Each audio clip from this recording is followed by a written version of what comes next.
All right, folks, welcome back to the big show. Hey, listen, today we're going to go where the big show rarely ever goes, and that's politics.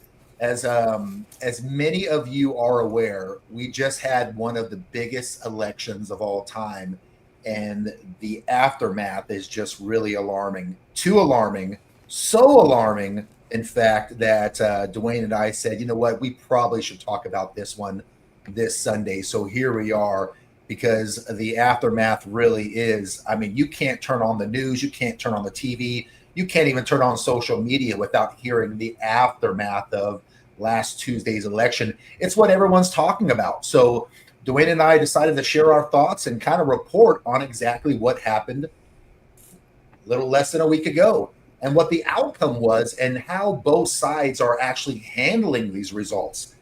If you guys don't know by now, I'm your host, Jimmy Smith, and today we're going to break down the storm that is brewing ahead of this 2024 election, presidential election. And you know what?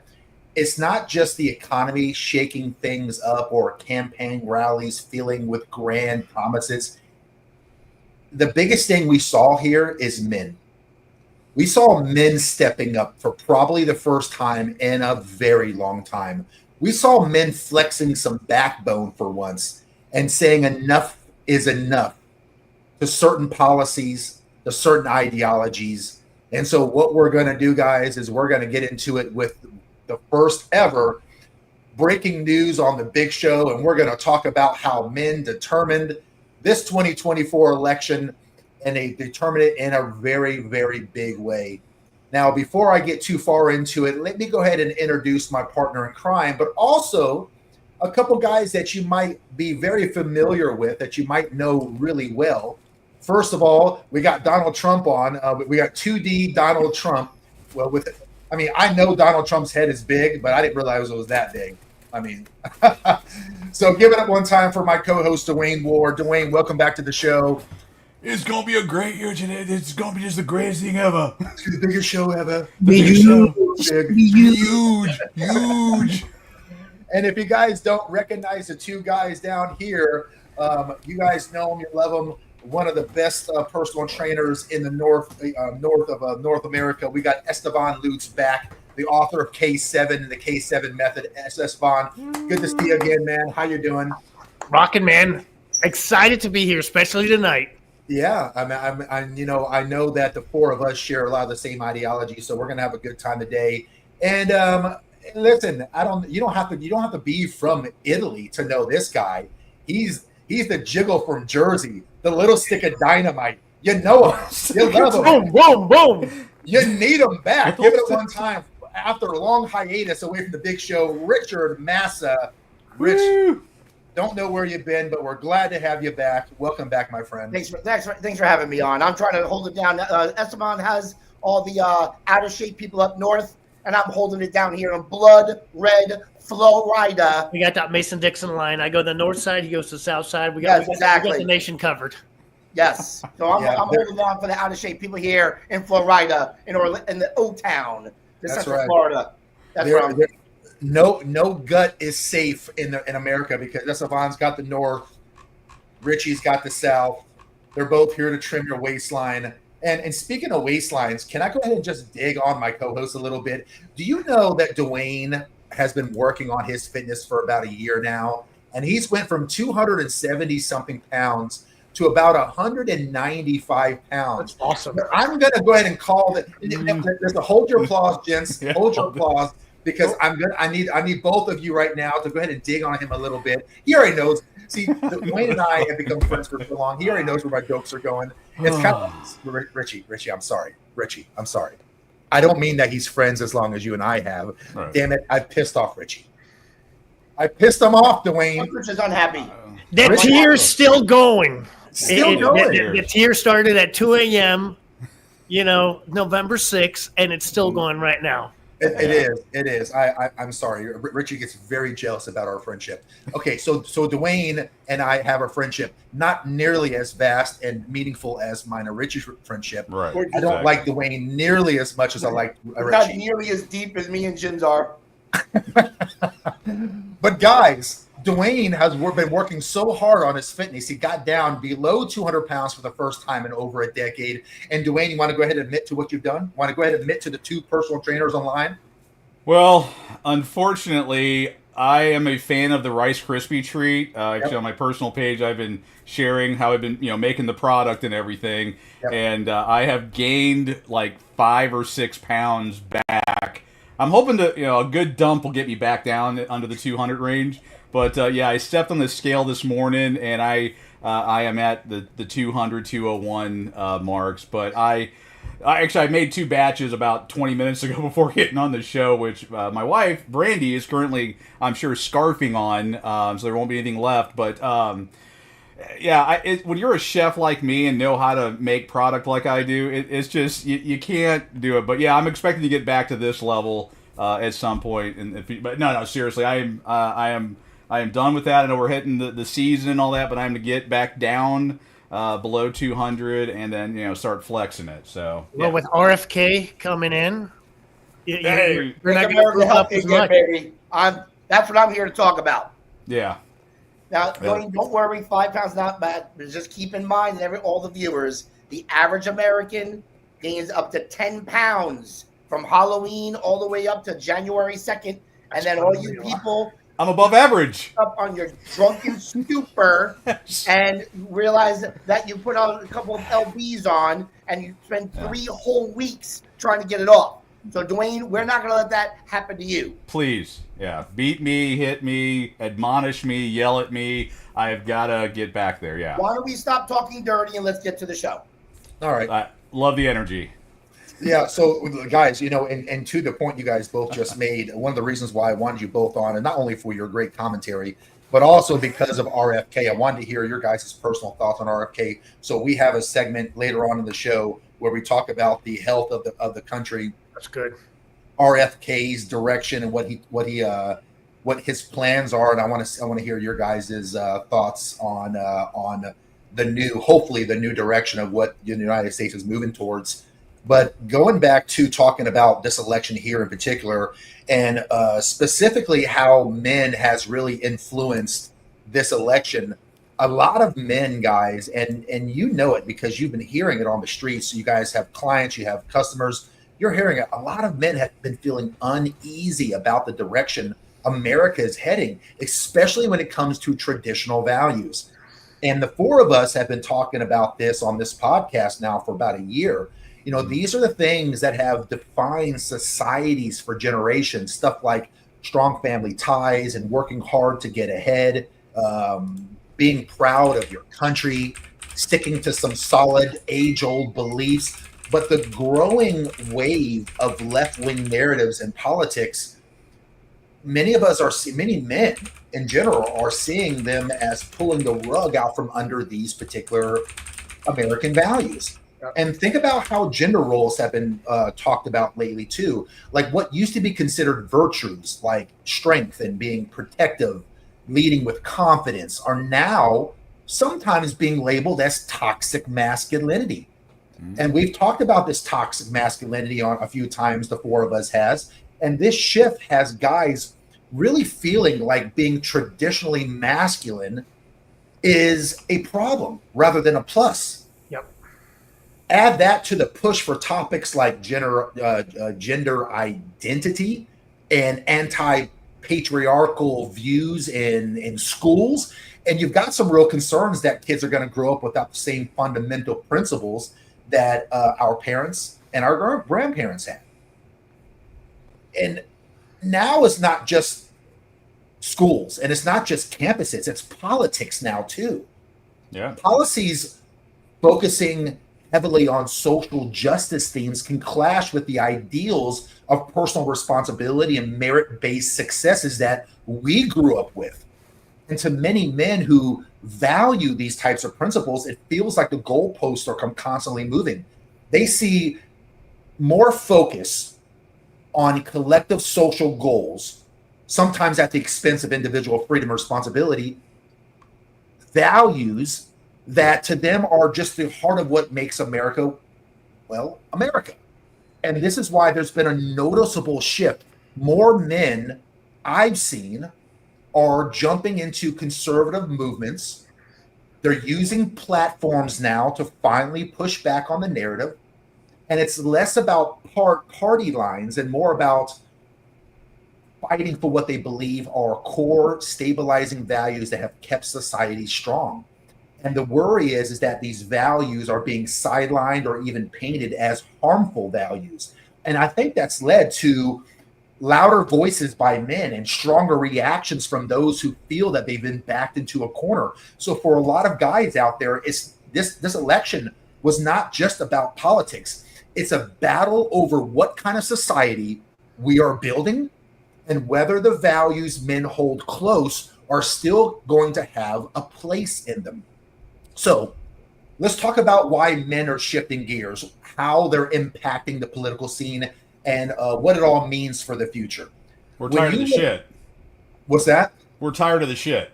Yeah. I mean, I think collectively what we saw, Tuesday night is that the men, and again, I know we have data to we'll talk to that, but we're tired of it. We're tired of being pushed into the corner. We're tired of being told that we're not valued. I mean, earlier this year, they picked the bear. I mean, and for those that don't know, women were saying they would rather be in the woods with a bear than a dude. Yeah. And they honestly, emotionally went, oh yeah, I'm good with that. And then they were shocked when we voted the way we did.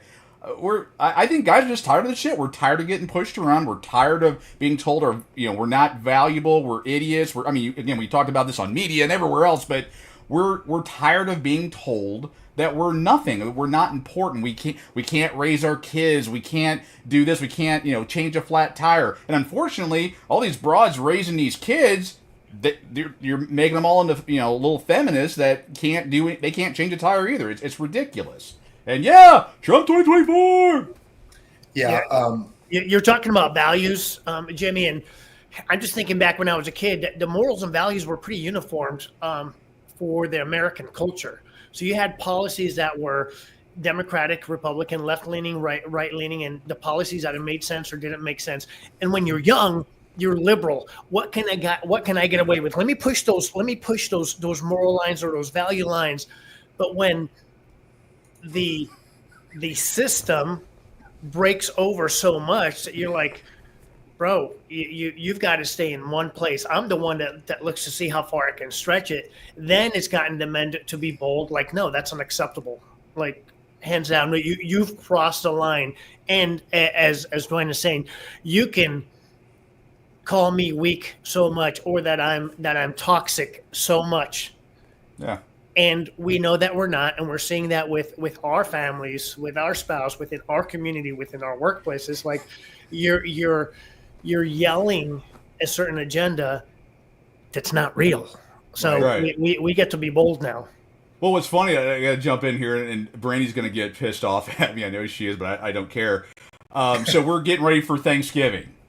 And what's funny is everyone that's coming over, they're all strong feminists. They're all, strong, boss bitches and all this other stuff. They can't, afford their own Thanksgiving dinner. They don't know how to cook. They don't know how to do anything. They're coming over to let the trad wife, followed up with the patriarchal mean man, provide a dinner for them. I'm sorry. The hypocrisy, it just gets old, and I'm hoping that those people are watching it and it pisses them off, because I've been sounding it for years. I'm just sick and tired of all the nonsense with men are bad, the patriarchy is horrible, and all, and it's being said by these broads and these wimps that are leeching off of the patriarchy and the guys, and when something goes bump in the night, who are they calling?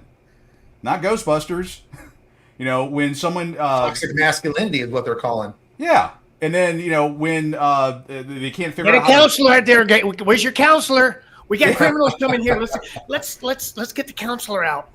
Yeah, it's just simply ridiculous. But I'm sorry, I had to get the Thanksgiving comment in because when it came up, we laughed about it I'm sorry, because other people I'm sorry, I was the only one that laughed at this. Brandy didn't laugh at it all. She was wanting to be very serious, and all that. But I just find it interesting that like all the people that were going to be coming over, not all, but most of them they'll be coming over are all these strong women that live off of men's Social Security, that live off of men's work, and they're coming over to the trad wife, the value system that they can't stand, and then having a free dinner prepared for by a trad wife and a patriarchy guy.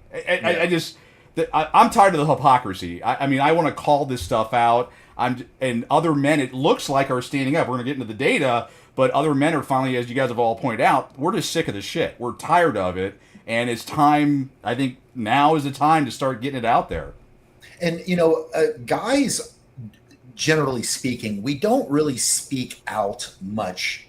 We're sometimes a few words. When things go, when they don't go our way, we don't cry and complain and bitch about it. And so what you hear in politics over the last 15 years is you hear a lot of the left wingers talking a whole lot. Democrats are mainly derived of females, not all, of course, but mainly the Democratic Party. And so females tend to be expressive of their feelings more than men are expressive of theirs. And so you had a lot of guys who just kind of sat back and didn't really say much. And then we went through the cancel culture. That's the problem. And then what happened, and this is my opinion, what happened with the cancel culture is that guys started to get a little afraid of losing their job because they're the breadwinners or expected to be. And they couldn't afford to lose their jobs whenever they say something online. And then the shifts turned a little bit after Obama left office. And when Trump got into office, you saw that shift turn. And then you saw it turn hard again when Elon purchased Twitter, and it now is called X. So that way you could not suppress free speech. Right. And the last 2020 election, what you saw, and everybody on the right side saw this: shadow banning, censorship, throttling down. You would wake up and you would have 15,000, well, not me because I don't have 15,000 viewers, but people who had large accounts would see 15,000 of their followers gone at the snap of a finger, due to the fact that the powers that be that control the Facebooks of the world, the past Twitters of the world, the YouTubes of the world, saw their political leanings and said, you know what, we're going to, kind of throttle down this social media site. Dwayne and I, we rarely talk about politics, but every time we seem to talk about politics, our videos are no longer available on social media. Last week. 2 weeks ago. I think it was 2 weeks ago, wasn't it? 2 weeks ago. Yeah. And so if anyone's watching this live, if you want this episode, you might want to record this shit now, because I can't say whether or not this is going to be on YouTube or Facebook whenever we log off live, because this is all about politics. And so what you saw, though, is you saw a shift over the last few years where guys started saying, you know what, I'm tired of this. You saw the lion of the jungle being nipped by hyenas, and he's not getting up. And then finally he goes, you know what, I'm going to have to tear through a couple hyena throats to remind people who the king of the jungle is. And I think that's what we saw, metaphorically speaking, on the 2024 election. And today we're going to talk about how men's impacts finally, for the first time, made a difference, and not only in the electoral college, but the popular vote. The control was genius in an evil way, but when you look at it over those years, when you weaken the self thinkers, when you weaken the brave ones, and when you create a narrative that if you're masculine, if you're strong, if you're self thinker, you're wrong, you're going to be canceled. Yep. I mean, it worked. It worked. It scarily could have gotten way worse. Yeah. Yeah. When you look back and you review what happened to make Trump's run a success, you can't help but notice men's influence in the political landscape. And reports are now showing that both sides, Trump's and Harris's supporters, were equally fired up this election.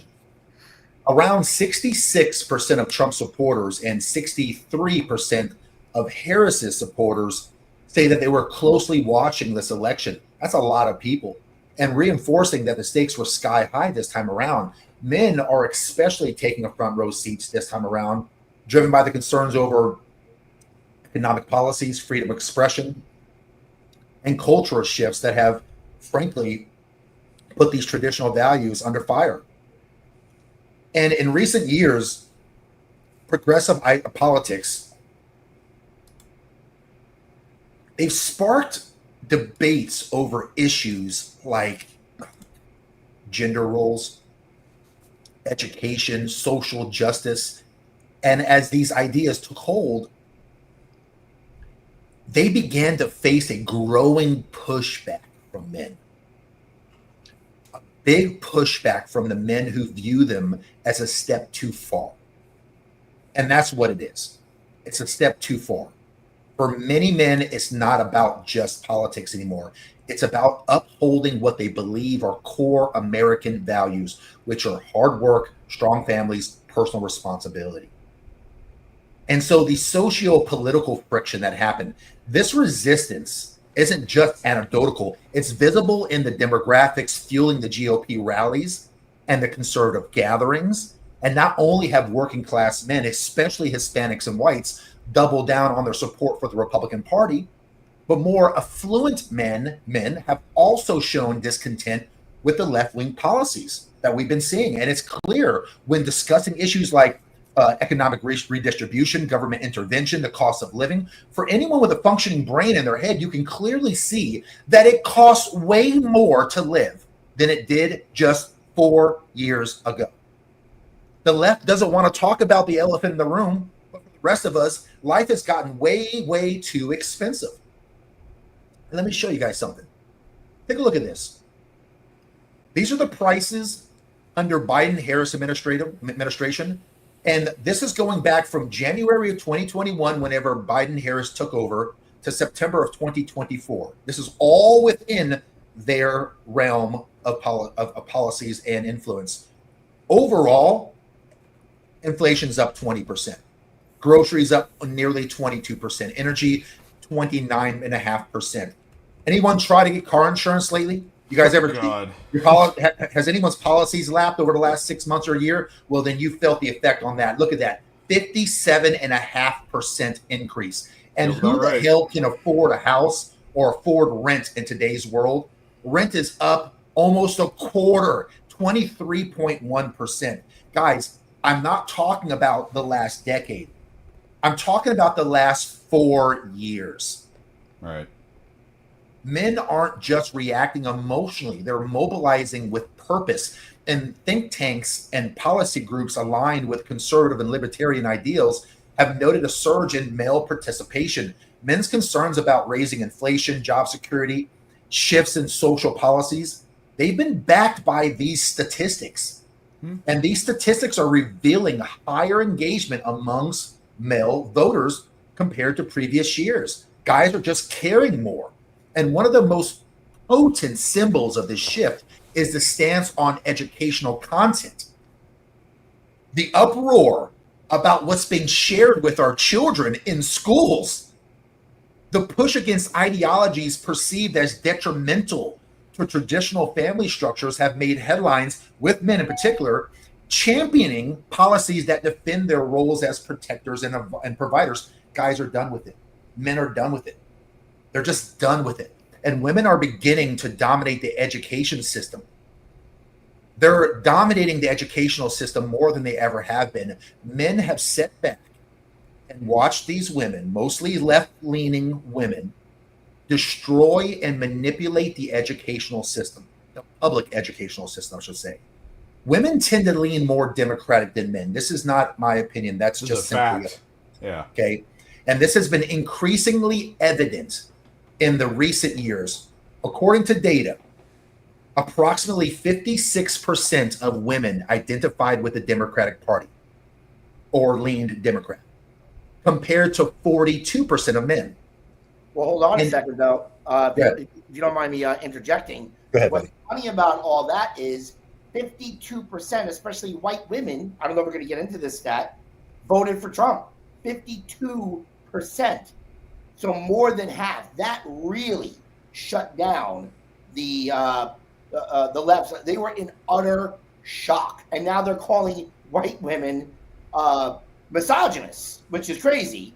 And listen, what really pushed everybody over the edge, if you don't mind me interjecting, is everybody will stay quiet on the gender stuff. Everybody will stay quiet on most of these things. But what pushed everyone, especially men, over the edge is two things. It was the economy and the border, because it's our job to protect. But what put this has been coming a reckoning for 20 years coming. And if you ever look at American history, we go in waves like this. This is not it's not the first conflict we had in the country, and it's not the worst conflict. We've been divided like this before. But over the past 20 years, this has been a tsunami, and what a tsunami is energy this water that's going to come in and crash down. And what I mean is you have an onslaught of Me Too, child support custodies, keeping the kids away, getting guys fired over looking at you too hard, sexual assault. Like, what does sexual assault mean? Anywhere from looking at you too long to the R word. All of this added up, but what pushed them over the edge. And now, here's the thing. Women are now calling. They don't want 50-50 anymore. They want provider males, right? So for us to facilitate to get the girl, that's what most of us want to do. Now we're saying, hey, we need a better economy to do that. And we need a more protected border. It's our job to protect. We need a stronger border. So I think that's really what, and here's the thing. I called this over a year ago. I noticed, and I'm glad this prediction came true, was out of all the races that get crapped on the most is the black male vote. And I knew this year, because I've seen more black conservatives on multiple left-leaning, the black conservatives, more black conservatives stepping up on these podcasts, putting black feminists in their place. You just saw this rise happening, this pressure happening, and then the earthquake happened, which no one saw coming unless you really looked at the polls. That's what happened. The economy just pushed everybody over. And they're tired of getting, just every time they brought up a point, getting called an ist, whatever ist you have out there, without even knowing what the word means. So, yeah, you're done, but we have to kind of identify what are the factors of getting them done. And enough is enough. That's what this election, and it's just women are like saying, my dad's not like that. My brother's not like that. My nephews are not like that. They backed us up, but they're now also saying these guys need to make more money. That's what they're saying too. Yeah. Yeah, and to talk about more of the race, right? So according to the data, you had 56% of women identify with the Democratic Party, 42% of men, over 90% of Black American women voted Democrat in this election. I don't have the stats for the Black men, but no, there was a 12-point shift in Black males. Yeah, 12-point shift. That is huge, because you know what? All the guys, the men, shifted this way. So there's something common that we're all going through. There's a common theme there. If most men started shifting this way, and all ages, races, genders, well, not genders, one gender or two in this case, you know what I'm saying? Yeah. But all of us are experiencing the same thing. All of us are saying, you're bringing too many illegals over. We need to make more money. This guy's got to be the guy for the job. And honestly, a lot of guys also respect, especially the black culture, that Trump got shot. It just gave him street cred. Yeah, good point. But the Democratic Party, in my opinion, this is my opinion, they're really trying to indoctrinate the children. They're really playing the long game here, It's a McDonald's concept. Let's get them young. Yeah, and look at some of the stats for women who are teachers.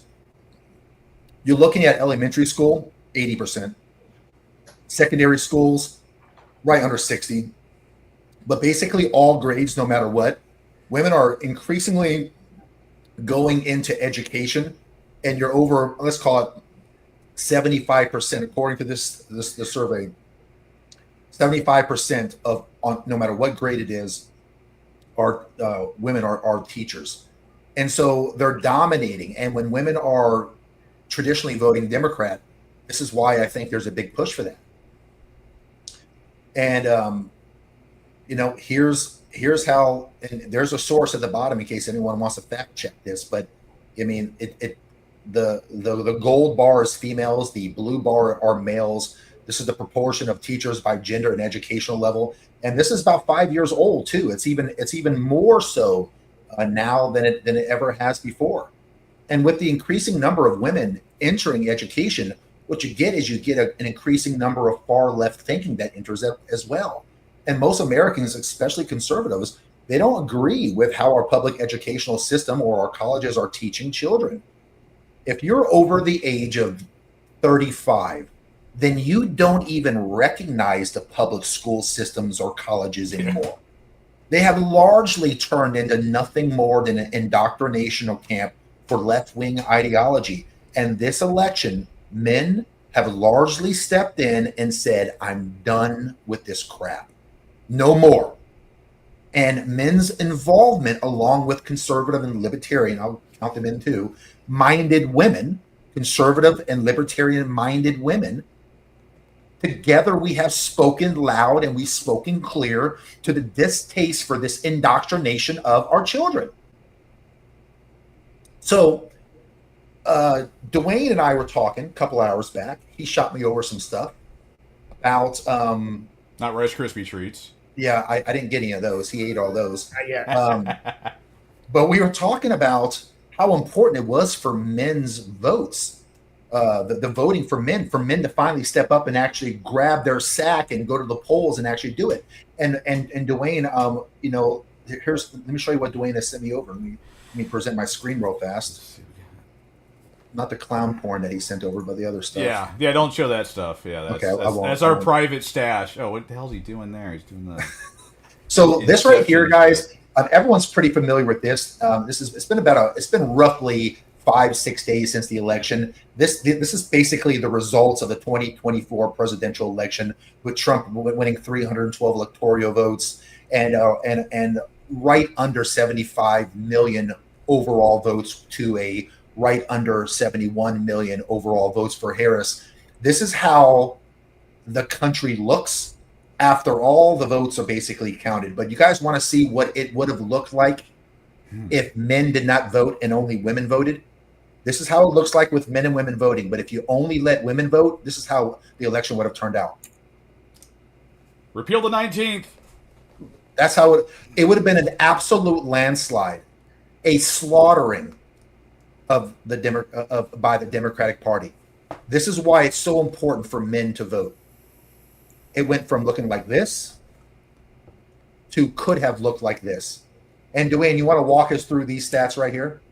Well, it's pretty straightforward. This is the breakdown. Again, you can go to Statista to verify the information where they got it. Again, from Reuters, Washington Post data, but it shows the men that voted, the women that voted, and breaking down the race of women that voted. And again, I get on my repeal the 19th, and for those who don't know, repeal the 19th or the 19th Amendment to the U.S. Constitution was giving women the right to vote, something that largely was a big mistake. And I know this gets a lot of people get their cackles up or get their Harrises up, whatever. But if you look at how it happened, who put their money behind it, the Rockefellers and others, and why they did it to essentially get more income and to put women under the boot of the government as well as their children and men. That was the way it was going to happen. That's why, one of the many reasons why I say repeal the 19th. But anyway, so on that previous one, again, it broke down who voted, which way. You only got 54% or 50, that percentage voting for Donald Trump, and then 44% voting for them. I would love to ask them, are they men that were raised in by females, which again over the last 40 some odd years, women have had primary raising duties for that. There was not a man in the house. Again, in the United States, 1/4 of the women, one quarter of the children born are out of wedlock. So the father's not 100% involved or involved at all. But anyway, yeah. But you see also that women, 54% of them voted for Kamala Harris. And then, of course, you break it down. You had white women. So I think it was to Richie's point earlier is that white women were voting more for Trump than for Harris, which is why they're being called. What were they being called? Misogynistic women. I like to hear. I like to hear the misogyny.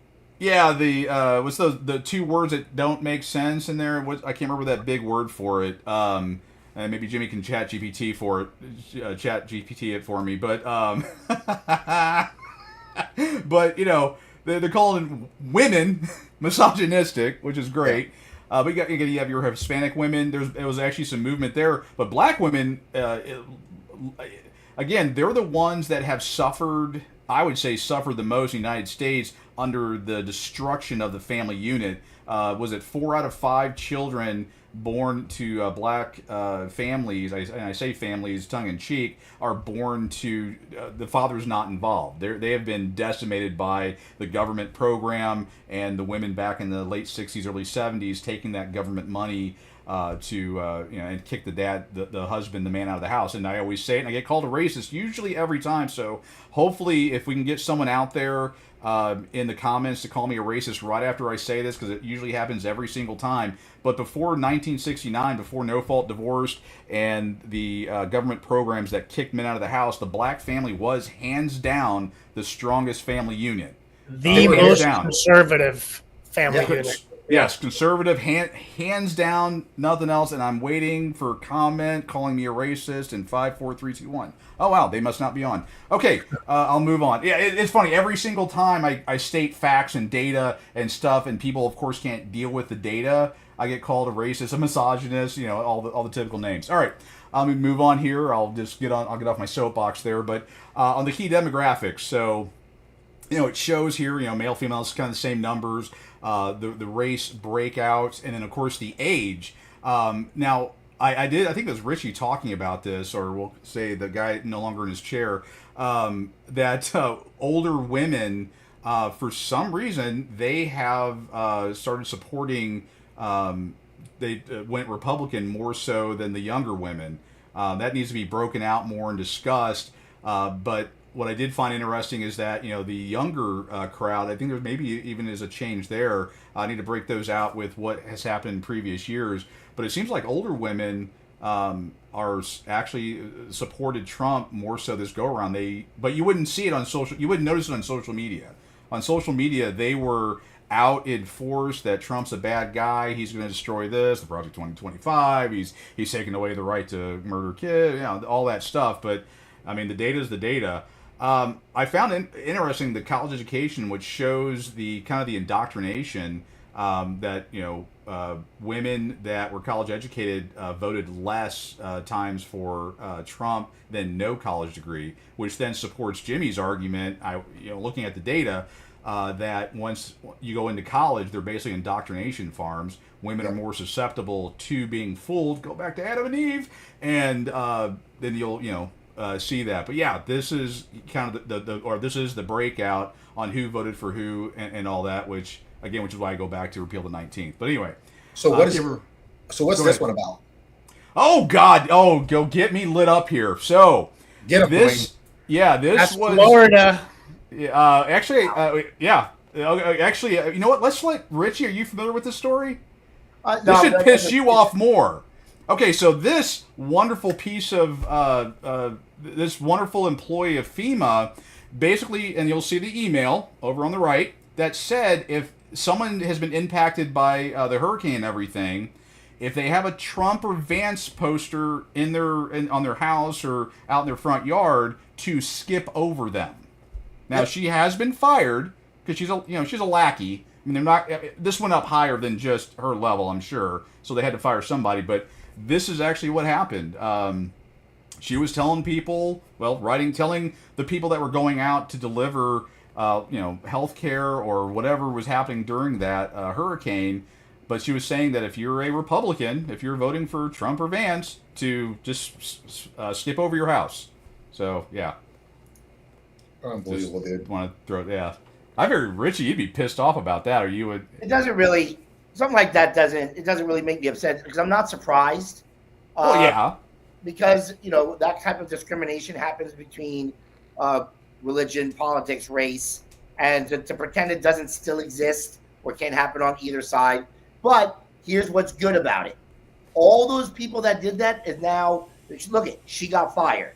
So the wave is starting to come back, and I don't know if women, especially white women, are ready. Like, the reckoning is here. It's here. Like, all those people that went after Trump or any of these frivolous lawsuits, it's here. There's now talks of there's a lot of child custody laws happening, switching. And I know I'm changing the subject. What I mean is, it's happening, but the karma is coming now. And that's why they're all saying he's a threat to democracy. No, he's a threat to them because they know the reckoning is coming, and they knew they were going to do it with their vote.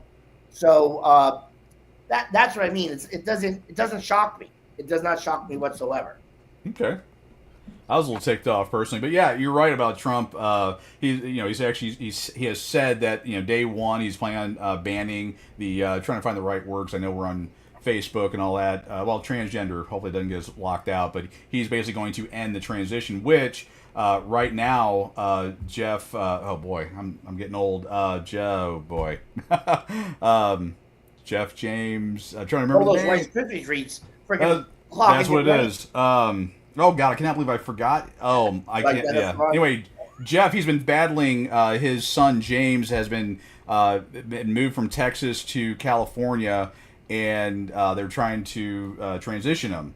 And that actually this week they heard final arguments, so the judge will be coming out with a decision soon. Can I interject with this? I Sure. don't understand. Like, I get the law, but I'm just saying, first off, I have a very big friend. All right, so I know. See, Jimmy knows where. I just know that if that happened to me, that I don't think there is a force. Like, I would go kidnap my kid. There's no way I would, and they would have to come find me. Like, I would plot. I would grab that kid. And it's a boy, right? Come on, yes. Son. And every time if you try to pick up a doll, just smack that doll right out of his hand. All right. But I'm telling you, because I have a little story. A transgender was talking inappropriately in front of my daughter. My daughter's mom, she was like, "This world's going to hell," and of course that's a clue because women can't speak directly.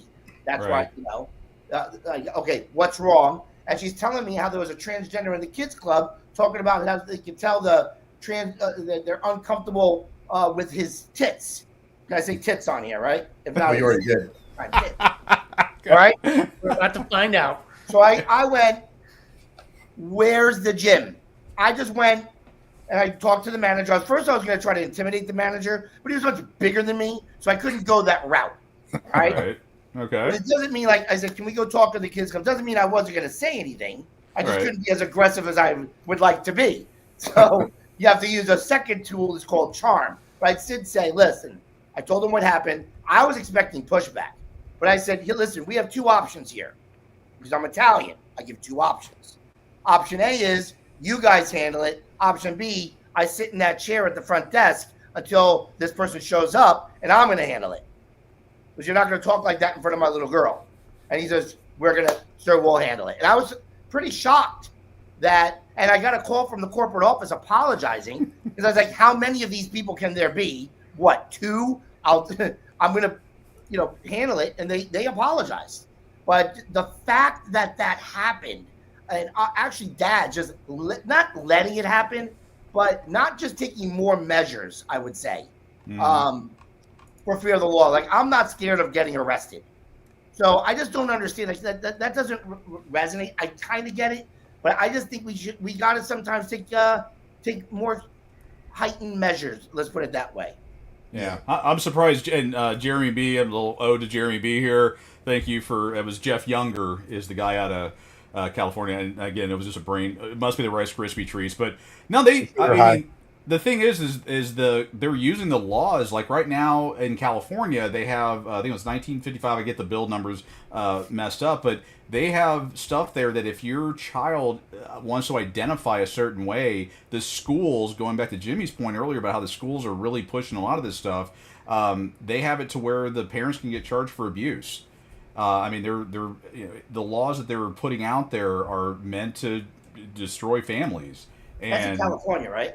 California. Oh, they have them in other states too, but right now it's in California. Actually, Eric, myself, and Adam. He is another father. Actually, the same judge that is doing Jeff Younger's case is already also doing Adam's case. You can go on actually on Instagram. We were on there yesterday talking about it, but they're trying to do the exact same thing to his son as they are Jeff Younger's kid. But yeah, it's just it's nuts. There's just so much to say about it. I'll stop now, and I know we have a lot more to hit on. Some graphs, hopefully. We can talk more about repealing the 19th. Well, before we start going on to the next segment, Dwayne, can you get people to subscribe to our channel, please? Because they don't listen to me. Go ahead, Dwayne. Big Jimmy Show. Get on, Facebook. Be sure to like, share, subscribe. Get on there, and share this stuff because it's what we now have the ability to talk about this now that we've got Trump coming back in. We're not going to be hopefully censored anymore. Until you're shadow banned. Until I'm shadow banned, which oddly enough, I got one from a post on Facebook 2011. It popped up this morning that they had to remove it for inappropriate whatever. 2011 that I got on Facebook. It's just every political cycle I get nailed. I guess they were a few days late, but it's just ridiculous. So who wants to talk about the meltdowns that are happening in colleges? You guys want to talk about some snowflakes? You guys like snow? That's that double side. You've got your meltdowns, which again, I was a liberal until I wasn't. When you're a kid, that's what you do. You start off as a liberal. But your brain hasn't formed yet. You guys will have to help me out. The guy that does the YouTube that goes to the colleges and debates with the college. What's his name? Charlie Kirk. I give him kudos because the counties with the colleges went conservative. Like he genuinely made a massive impact on. Look, we're going to debate. And you're either going to agree or you're not going to agree. But it wasn't an indoctrination. So I love how he went around and it's like, let's wipe the goggles off. So, yes, you still have the whinies, which we're going to have a blast watching that. But Charlie Kirk, high five, man. Like, fantastic. Steven Crowder. You allowed the kids to have an option versus a pure indoctrination. Right. In the aftermath of Trump's 2016 election victory, many campuses all across the U.S. reacted with considerable distress. Professors at Yale, Columbia University, they postponed exams. The younger generation, The younger generation, I was talking to Brandy and Daniel about this just the other day. I watched the freaking Challenger blow up. For you youngins, we had a space shuttle with a teacher on it, which is on its own 1988 issue. I think it was 88. 88. 86. We were outside watching. I was in Florida. So you're in Florida, so you saw it. Yeah. Okay, you saw it. I saw it on TV, and the teacher goes, "Well, rolls that thing out. Let's get back to class." Now, God doesn't get in. They got safe places, numbers to call, self-deletion hotlines. Wham. I'm like, what is wrong? I'm sorry. Go ahead, Jimmy. I'm not exaggerating. I'm not lying when I say this. It's easily verified if you guys Google it. At Cornell University, students held a cry-in, demonstrating the emotional response fueled by the election outcome. Like to me, that discredits the university. It's like, no, you're not going to be hired. You went to that school. You were in the cry-off. There's time to mourn. There's time to grief, but not for this on either party. No. I swear, man. The only thing missing. Like, did the colleges have that in 2020 for the conservative students? No. Or is it only when it's liberal students? Like, here's a tissue. Because the conservatives don't. You have a box of tissues next to your computer screen? Yeah, so when my clients have tier reasons, it's like, here you go. Oh, okay. You want to debate what we're sure going to do with for nutrition? Are you sure that's why you have tissues by your computer there, Esteban? Have you guys seen my wife? I'm just going to leave it at that. But it's for a whole other reason. Wait, what do you have? A whole roll of toilet paper? What's going on? I'm a redneck. This is what, hey, I don't do tissues. It's toilet paper. It's to multiple uses, whatever. Exactly. I can sit here, You know, I Use can my mouth. This is like Mario Kart. We could take a right turn or a left turn just like that. Yeah. that robot sex cave you got going on behind you. I can only imagine what you have under the desk. Hey, Jimmy found out he was here. He was doing a little with him. You're doing a what? You haven't watched the video? Ignore him. Oh, Doing this? What are you doing there over is, there? there is. It was There good. was It was a- good. He had the mask on. It was great. What kind of mask?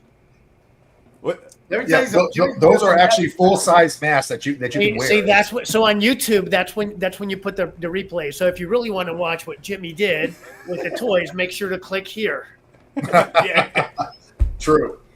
So this week, guys, I don't know if you saw it or even watching the news. This week, after Trump was said to be the winner of the 24 election, Ivy League classes were actually canceled due to emotional distress. Did you guys see that this week on the news? It's like, They no, actually canceled classes. No, you won't be hired. You're not going to get a job if that's what it is. Exactly. I think that these professionals should be fired. I mean, their job is to educate, but instead they're teaching kids to be Indoctrination. all up in their Should get fairly feelings, man. funded. They're teaching our children that if you don't get your way, you can just cry and complain until you get your way. And instead of teaching them that life doesn't care about your freaking feelings, and if you lose, you look within, redirect, and get back at it. Instead, they're breeding a generation of coddled crybabies that give up if they don't get their way. And it's working. Like I mentioned earlier, it's working. Yeah. Well, the thing is, And that's is it why really- they'll continue that. Really, Yeah. is it the schools or is it really the parents also brought them up? Because I remember my nieces and nephews grow up, participation project. You should have seen my face when I saw somebody. There was one person in this category and they got a trophy. I went to my sister. What the hell's going on here? Why are they getting a trophy? Everyone gets a freaking. I was completely. I love mean, watching like- Richie talk. The way he it's so good. What man. is- Yeah, what the hell is going on here? Italian comes out. Freaking coffee, a freaking trophy for coming in third, and there's 3 people in there. What the hell's going on here? That's what's going on. The parents let this shit happen. Yeah, I know It's you true. like that, Alyssa. I know you like that. Love it. Love it. See, that's me getting mad, Dwayne. So back to the student meltdowns, guys. Some students actually claimed exhaustion, citing emotional safety, while others said that the election results were a literal threat to their existence. Literal threat to their existence. I They don't know never about- got into a school fight. I'll tell you that. Yeah, I don't know about you guys, but if the political results make you feel like you're starting in some sort of apocalypse flick, it might be time to question exactly where your intuition dollars are going and what your tuition dollars are teaching you.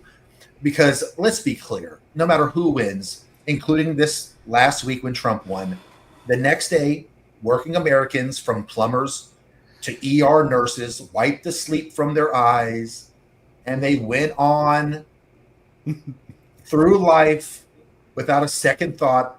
Life, as it does, went on. But in the elite towers of academia, it was all warmed up bottles of milk and blanket forts for the snowflakes. So this just isn't amusing. It's downright eye-opening.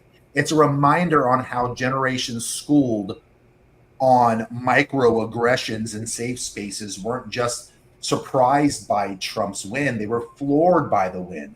And the echo chambers that were so tight that many students had never fathomed a world where differing opinions not only existed, but could actually triumph. Yeah. They can't fathom that. And so professors rushed to cancel exams and they sent support emails to schools. Schools advertised counseling services like they were Black Friday specials. You know what? And- I give it that snowflakes are the admin and the professors. I'm just thinking back when I was in college. I'll say where I went to University of South Florida, Tampa. There were bomb threats multiple times, and we just went to class. Yeah. And if something happened that you liked or didn't like the night before, and you have an exam, you wake up and you go. We And- need You Rub some did. dirt on it, get back in the game, bitch. Yeah. I mean, that's what we need, you know? Now, as a student, if there was a reason for an exam to be canceled, you're like, okay, I'm good with that. So that they're just going to follow along Right. with whatever the snowflake admins push. It's like, oh, if I cry, I don't have to take the exam. Yep. Oh, I'm so upset. Right. Well, that's why there's all women in the colleges now. That's what Well, that's my segment on snowflakes in the school. Who wants to talk about the health crisis? Y'all want to? In We light can of the flip Rice the point Krispie out. discussion, I don't know. Yeah. We're bringing the Rice Krispies back. Esteban. Yeah, and by health, That's why I want you to Esteban. That's a sexy name. So it is. It's I'll receive that. Esteban. That would have made a really good stripper name back in the day with us, Rich. What do you think? Absolutely. You wouldn't even think it. Esteban. Comes in with a little. What's Coming your to center stage stage, Is Esteban. that your stage name or is that your real name? Yeah. You never know. You never know. But before we get into RFK, before we get into the current health crisis, Dwayne, can you please share with all the viewers out there in the social media universe how they could donate to the big show, should they want to donate? And they want to. Oh, there we go. Cat, Venmo, Zelle, Jimmy Smith 300 at gmail.com. Thank you, Dwayne. That was marvelous. We really appreciate it. I'm probably going to donate to never hear you do that again. But anyways, so let's take a more laid back engagement segment on the health concerns and how the health concerns also played a pivotal role in the 2024 presidential election, because they did. I think for the first time ever, we saw health concerns, pharmaceutical concerns play a role in voters' decisions. And especially with the involvement of RFK Jr.'s and its impacts on voters' decisions, including leaning towards Donald Trump. RFK ran as an independent. He dropped out of the race. He supported Donald Trump, and then people really started to pick up some steam. I think it really helped. So here's a scoop: health issues in today's world, I think, are pretty much on everyone's radar. I think Americans have had it up to here with a healthcare system that seems more tangled up than your headphones after a workout. And now with this election, you enter Robert F. Kennedy Jr., who's stepping in with bold promises to shake things up. His proposed changes he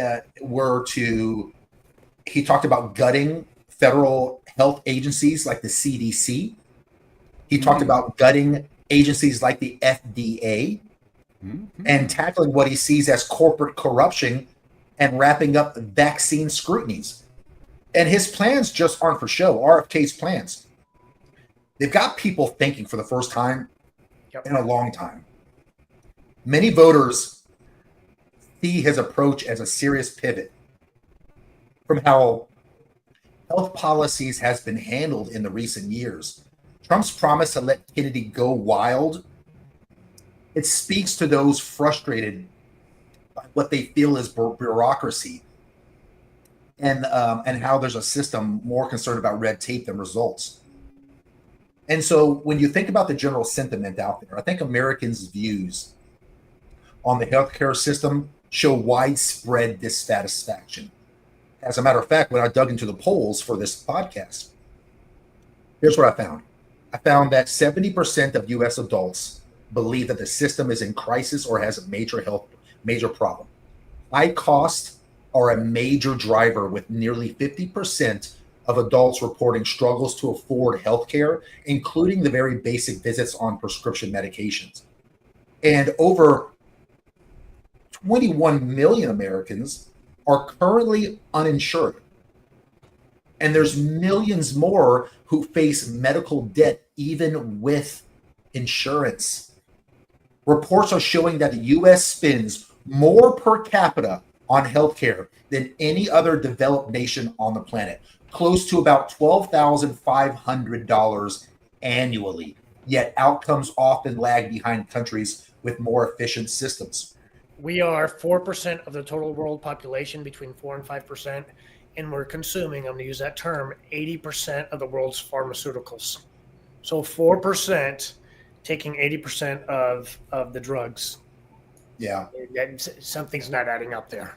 And amid this environment, RFK Jr. has drawn attention with promises to confront what he perceives as an interest bureaucracy within the health institutions. His advocacy for overhauling the CDC and the FDA aligns with a sentiment among a lot of voters who absolutely distrust these two agencies. Yep. And this narrative, coupled with Trump's willingness to support that change, speaks to the base that voted for him with medical mandates and what they see as corporate influenced health policies. And these perspectives aren't isolated, guys. A significant portion of the electorate feels that both the COVID-19 pandemic response and the ongoing healthcare policies highlighted systematic flaws.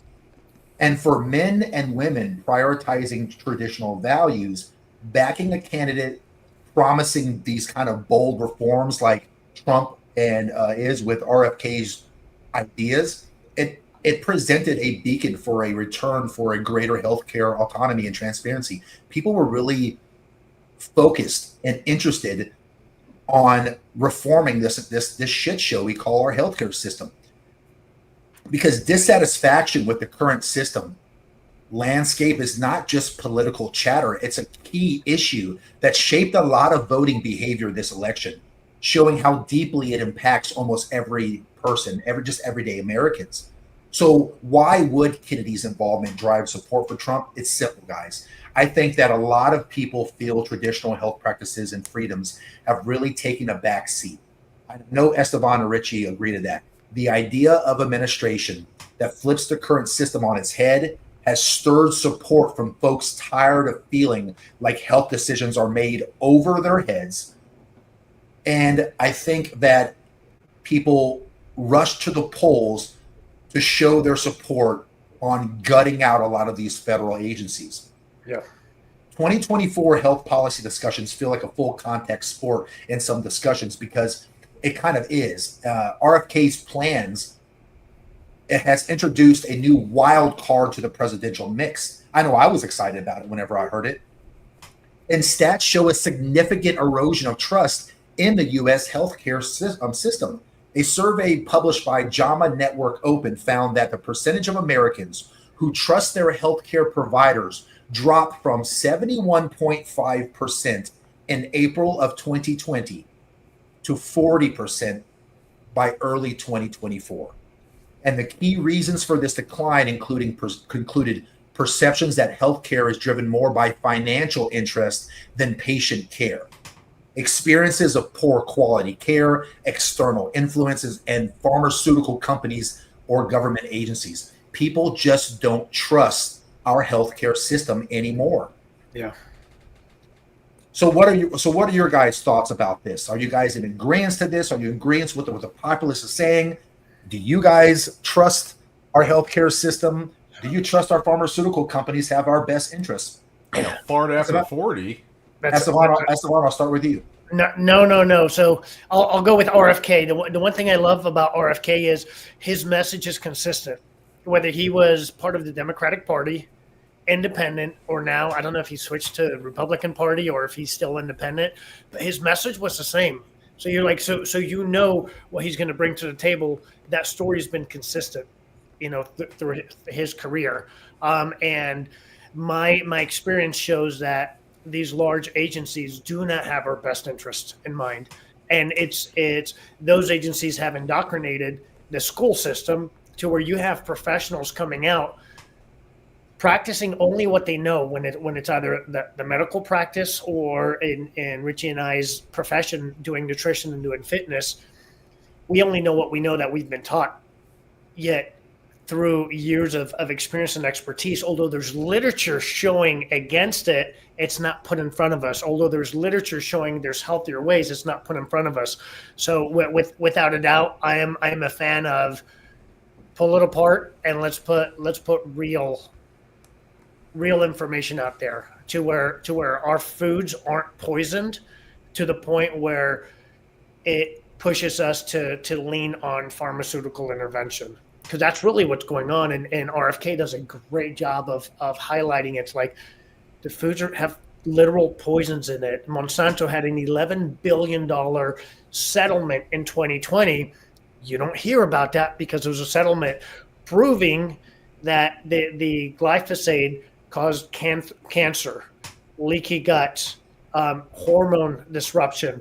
But there was a settlement against it. In 2016, they debunked the theory of high cholesterol causes heart disease. But we don't hear that about any of that in media because statins are the number one prescribed drugs. So you have these large entities that are financing and controlling the institutions of schools, the institution of media. And it's like I am 100% for him going in there and just shaking it all up. First off, I was actually looking at RFK as a counter candidate, possibly, other than Trump in the beginning. Yep. Because of these stances, because of his stance on health. Also other reasons, but then he didn't just have an economic plan. But I know that's not the topic of discussion. But I really love how he treasures health and how he wants to. I don't call our healthcare system healthcare; it's medicine care. That's what it is. Yep. And hopefully he's going to, and he's gonna. I think he's gonna do a fantastic job. That's why I was a big fan when Trump took him onto his team, because I think he's going to be the man for the job, and that's probably why they try to get him off the ballot. Because listen, guys, they don't make money on healthy people. If they relied on people like me and Esteban, they would not make any money. Because I almost never go to the doctors. I'm almost never sick. I'm sure Esteban has the same because we take care of the vehicle. They're not going to make. And I encourage you guys to do some research. There's a lot of these food companies also own shares in medical school and also has shares in, especially this, listen up, chemotherapy, on how they chemotherapy plants. So they can lobby to get chemo as treatment, which a lot of times the chemo doesn't work for cancer, one of our number one killers. But it's the food company knowing that their food causes cancer and then making chemo the only way to give treatment for the cancer that they caused. So that's why I'm glad that they're going to get, guys, that is going to be a war on your hands. The fact that he's still breathing shocks me. Well, I think because there's too many assassinations in the family, be way too obvious if that happened. But I encourage everybody to go look at the Ozempic episode of South Park, because what they touched on that is they're going to try to take out Ozempic because the biggest drug in this country is sugar. And they don't want Ozempic around because it gets people not want to eat the main drug of the country. Yeah. And that's what causes cancer in a lot of these is just the overconsumption of refined sugars. And Arthur Kennedy is going to probably put in some education for us on that. So obviously, that's my long-winded explanation and answer to your question, Jim, that yes, I'm a big fan of RFK. You know, guys, if you're liking what you're hearing today from experts like Esteban and Coach Rich and the pissed off parent, Dwayne Ward, you guys don't forget to like, share, and subscribe to the show. We really appreciate your guys' support. We're on Facebook, Instagram, and YouTube. It's The Big Show by Jimmy Smith. So please make sure that you are subscribing to our channel. And that way you'll know whenever we post things and we go live. This next segment, segment 6 of this show, is one that I had no clue about just a handful of days ago. And Rich actually brought it to my attention about 4 days ago. He sends me over this TikTok video or whatever. He's like, Can you believe this shit? Can you believe this? What is this, Python? What is going on here? It's madness. It's crazy. It's crazy. Man, so crazy. And so, have you guys heard of this 4B movement that's happening? I'll take that as a yes. So for anyone out there watching our show live right now, this 4B movement, it really is something. Well, listen, before you go into this segment, as much as I want to be on, I have a little girl that needs to get in bed in about 20 minutes. You're going to miss the 4B segment?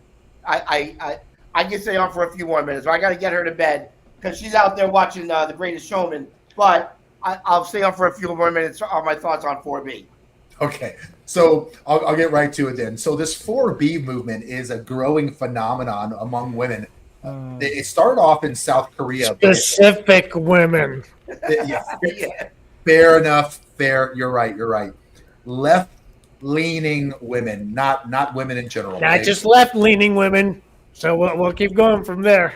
Okay. It started off in South Korea, but its principles has now resonated with left-wing women around the world. And now you see its influence in the United States this week. The term 4B, it represents 4 major life choices that women are choosing to opt out of. And they are Korean names that I can't pronounce, but basically the 4 Korean names that start with a B basically translate to refusing marriage, refusing childbirth, refusing to date men, and refusing sex. And essentially it's a protest against what some women feel are outdated gender norms, which can be seen as oppressive to women. Oh, you poor things. And pushing them against their will into unwanted traditional roles that they no longer want to accept. Let me show my little picture here. So here's an article by ABC that covered this nonsense just a few days back. And I've got some videos. Let me see. These videos are great. Let me see if I can share my screen here, and I got to share it with audio. So, yeah, share it with audio.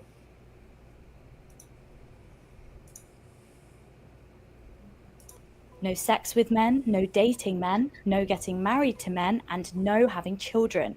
These are the things some women in the US are promising to do in response to Donald Trump winning the election. It's inspired by the 4B movement. Insist on making women second-class citizens. We don't have to give you our body. 4B was started by women in South Korea.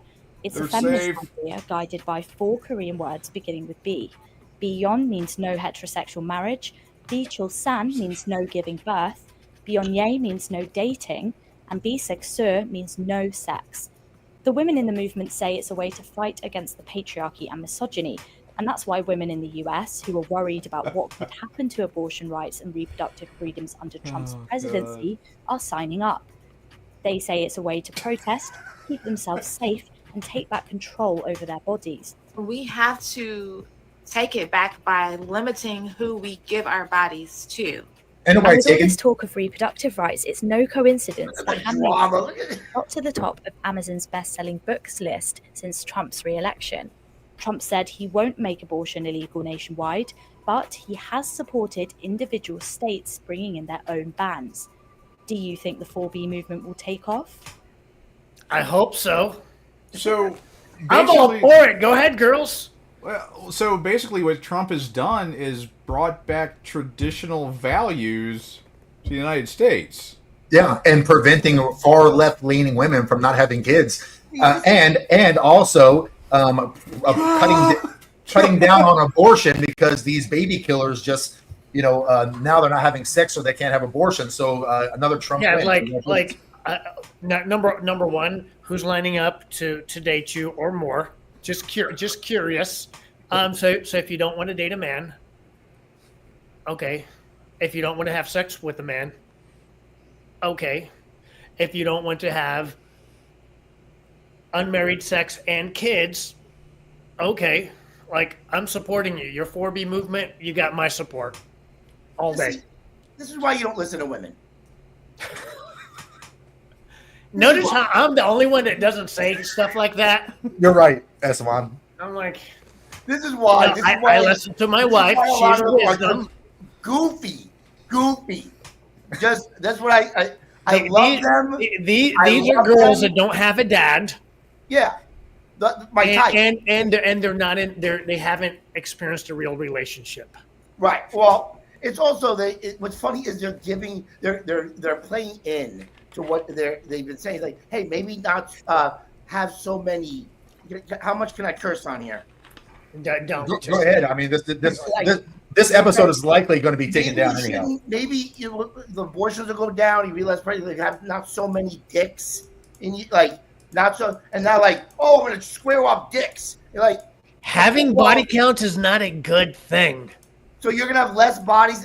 What everybody's been telling you, especially the guys, less bodies, less abortions. So you're gonna give into the terms. You're like goofy. Oh, but men want whatever. And here's the one I'll share. I'll share it every time. My wife moved in with me. That's how it's supposed to be. The night of her wedding. Not before. There was no sleepovers. There was none of that. And it's like, got it. And I didn't freak out.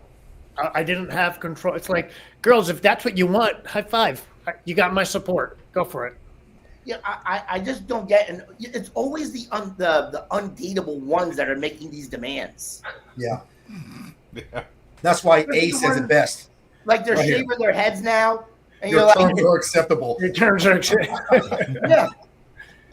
I would troll a little bit and put out like there's plenty of red on that map if you goofballs want to shave your head and not like no one wants to date you anyway.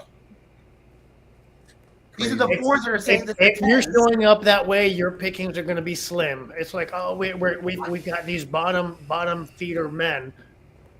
Well, you get the fish of the bait that you have. Yeah, it's true. They're just a bunch of goofballs, and this is why they shouldn't vote either. Right here, that they're they can't even vote a good man in their life. That's why I'm not cross. I'm just putting it out there. You know, it's just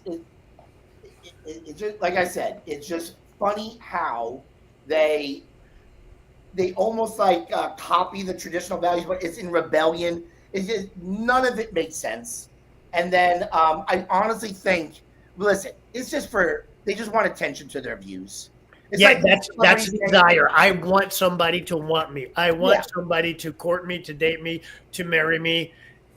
Okay, got it. But when you're showing up that way, no. Go 4B, girl, all day long. 4B, gotcha. They want equality, but they won't pay for half the bill on the first date. And if they did, they won't go on a second date on the guy. Well, whoever asks out pays, but the guy always asks. It's like all this goofy shit, right? It's so true.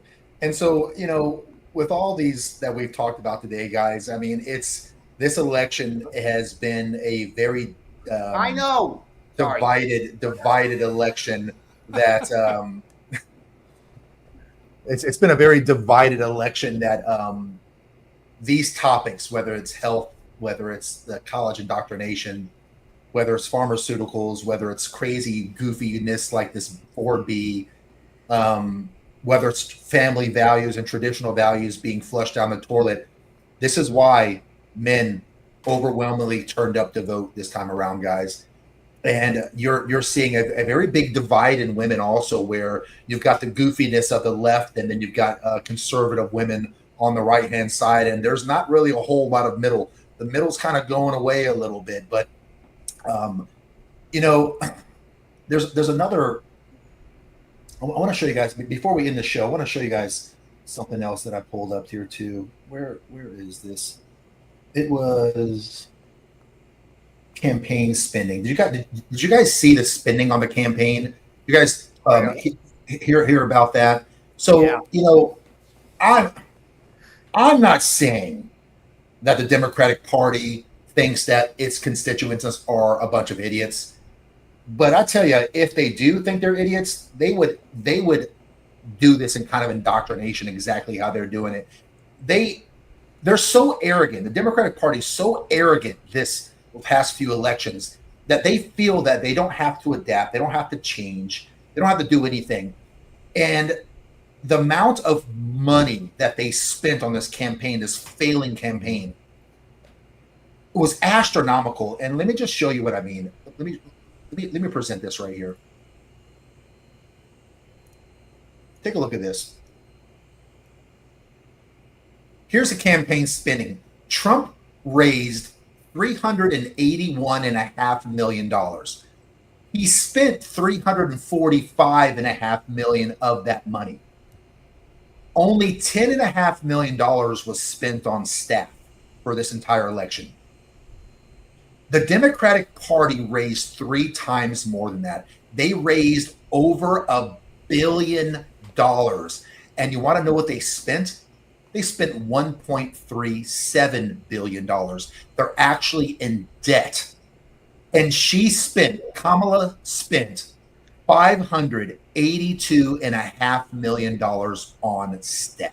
Busing all those people and paying all the Diddy celebrities cost a lot of money. The amount of money that was spent on this failed election, I mean, they've spent $20 million, $40 million on celebrities. Did you guys know that she actually paid Oprah $1 million to be on her show? If Oprah really cared as much as she claims that she cared, why would she not just let her go on the show for free, like a pro bono kind of thing? That's because she don't. It's all about money. I'll get paid. The arrogance of how they decided to spend this money is astronomical. They'd rather spend the money on Beyonce concerts and Cardi B tickets than they would campaign commercials. And, you know, one thing that Trump did really well with his campaign is his real world, no nonsense interviews on podcasts like this, except with extremely popular podcasts. Kamala Harris did little to no podcasts. The biggest one that she did was that one, the female one. What is it called? Call Her Daddy. The one that was edited? Call Her Daddy. Call Her Daddy. There's a podcast called Call Her Daddy. And Kamala would not even fly to where they filmed the podcast. They made the Call Her Daddy people come to Kamala, and they spent $100,000 on furniture to make sure that the set looked good enough. There's like a bookcase, some books, a couple plants, 2 chairs, and a table, and that allegedly cost $100,000. To have that kind of budgeting running our government, no. And so when anyone thinks, you know, on who they want to vote for and who they want in charge of spending, you had $1 billion and you spent $1.36 billion. They said we're going to spend to zero. They not only spent to zero, but they went past it. They went past it by $326 million freaking dollars. And then after they lost the campaign, they sent out text messages to all their constituents saying, urgent, please donate. The campaign's done, but they're trying to get people to donate money because they went over their budget. Donald Trump went under his budget by $40 million. And he spent a third of what she spent. And oh my God, let me just stop. Well, calm down. I got to go, guys. Got to get the little one to bed. Good talking to you. Good talking to you. I'll talk to you soon. Reggie. Make America healthy again. So Yeah, that's unreal. They went over pretty much what Trump did for his total. yeah. But let's go to the comment section before we go to final thoughts here. Let's see what we got here. What do you think about Elon, guys? Yeah. Cutting expenses right there. That's phenomenal. The guy's just a sharp brain. What's so interesting is that their Avenger team is historical leftists. Yeah. They're like, you broke the rubber band. You went way too far. So we're gonna support bringing it, this country back to moderate. And it's like it's supposed to be that hard conservatives. It's not. You've got Tulsi Gabbard, Democrat, RFK. His whole family has been Democrat. You've got Elon. He's been liberal his whole life. And Vivek, I just for the first time heard about him this run. I think he's freaking amazing. So I'm glad that he's on board. Dwayne, you got anything you want to add before we head on? Final thoughts? No, I mean, yeah, going through the comments, looks like everybody is, pretty well in line, liking this stuff. Jeremy B's comment about the 35 trillion in debt. Eric, myself, and Adam were talking about that on that actually other podcast. And one of the things that Elon's going to be doing is looking at shrinking the deficit, at least for the budget, the current budget, by I think it was like $2 trillion. And making some changes there. Because again, I've talked about this a number of times on my podcast about how we're $37 trillion in debt, and we can't keep this up, or $1 trillion in interest every quarter. It's just nuts. We need to start making some tough decisions. And unfortunately, kind of with how men determine the 2024 election, it sounds like they're the ones that it's time to make that happen. To make the tough calls. Men can make the tough calls. Hopefully, we can start getting rid of some of these dead waste. Things, like spending a couple $1 million on how fast ketchup pours and silly things like that we spend all of our money on. And of course, the Title 4D. I mean, we'd be remiss not to talk about Title 4D and Social Security. What's going to happen? I mean, Trump's going to have his hands full. I mean, he's walking into a big thing. But when you look at the data, of course, what they spent on their campaigns and all that stuff, it's an indicator we got the right guy in the White House now. So I have. I have hopes for that in the coming months we're going to see some real change. Yeah, Esteban, you got the last word if you want it. We have chance for being healthy. So I definitely love that RFK is part of the team. Yeah, me too. I'm excited, and I really appreciate all the guys who came out to vote, because the men really made a difference. Conservative women really made a difference. Libertarians and independents really made a difference, and I think that we just voted for common sense this time around, and I'm really looking forward to these next 4 years. Good things to happen, but want to thank Dwayne Ward and Esteban Lutz for their contributions to the show today. Let's go ahead and go to final thoughts. So to wrap it up, men are no longer content to sit back and watch policies drift towards uncharted progressive waters. What we saw in the 2024 election isn't just a tug of war between political figures. It's a referendum on values, on identity, and what it means to stand up for beliefs amidst an evolving society that seems to be aiming towards political and progressive values. Men's engagement, resilience, and pushback played a decisive role. Now that the election night is over, don't just look back at the candidate tally. Look at the shifting counties that were once blue and now turn red. And then recognize that the men of America are out there, not just with votes, but now with their voices too, for the first time in a long time. Men are finally speaking up after being forced into silence for far too long. So for the men who stood up for America, who stood up for the nuclear family, I applaud you. Thank you for your contributions. Thank you for not being silent. Thank you for your voice. I want to thank everyone for tuning in today for today's episode of The Big Show, hosted by me, Jimmy Smith.